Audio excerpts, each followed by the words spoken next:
Jack Parrott, aviation electrician's mate, second class. Actually, before I got out of C school, they moved from Pax River to NAF Washington, Andrews Air Force Base.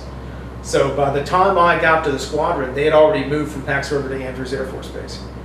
Everything I did was with VP-68. We were a TAR squadron, so we were involved in training active duty reservists.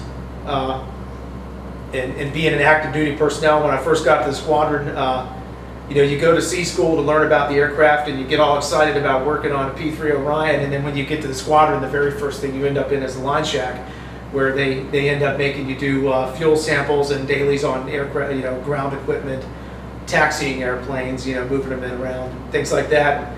And you're like, wow, I just spent all this time learning about this plane and now I don't even get to work on it. So once I got to the line shack, one of the guys that was there I was a friend with, and I can't even remember his name now, but he gave me the best advice ever.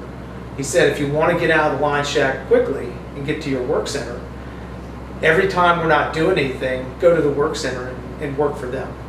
And within 3 or 4 months, I kept doing that. And the guy in charge of the line shack came up and said, you're not doing me any good here. Why don't you just go to your work center?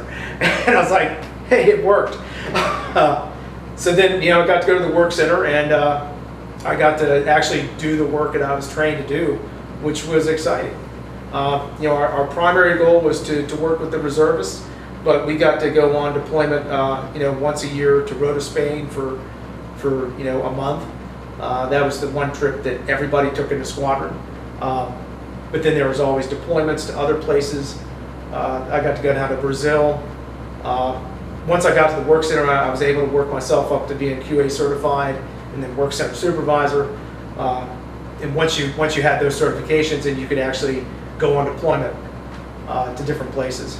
So, it was Scotland was a great place, France, Azores, Portugal, Sigonella, Sicily, all of those were, and Hawaii, all of those were, fun trips and great deployments to go on.